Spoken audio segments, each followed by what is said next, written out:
దేవుడు ఆశపడుతున్నాడు. మనుషులందరి మీద నా ఆత్మను కుమ్మరిస్తానన్న దేవుడు మనకు తోడుగా ఉన్నాడు. అన్యజనులందరికీ దేవుడు తోడుగా ఉన్నాడు. ఇప్పుడు బలిపీఠం పైగా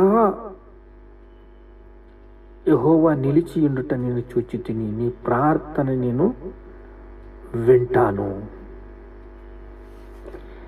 బలిపీఠం పైగా నిలిచి నీ ప్రార్థన నేను వింటాను. 9వ అధ్యాయం 1వ వచనము.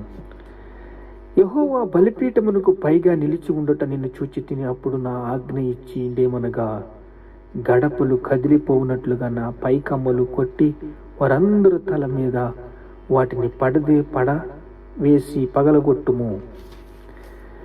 బలిపీఠం పైగా నేను ఉంటాను, నీ ప్రార్థన నేను వింటాను.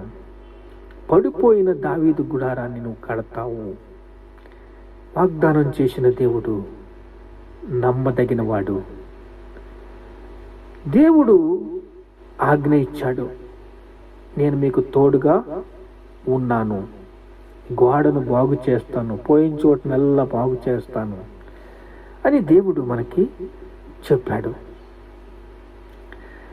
మనుషులందరి మీదకి నా ఆత్మని కుమ్మరిస్తాను, అందరూ అంతటా మారు మనసు పొందుదురు. ఇది దేవుడి చిత్తం. చూడండి, దానియేలుని సింహాల బోనులో వేసినప్పుడు దేవుడు సేవకుల కోసం జీవించినప్పుడు, కష్టాలు అనుభవించినప్పుడు దేవుని అపారమైన శక్తి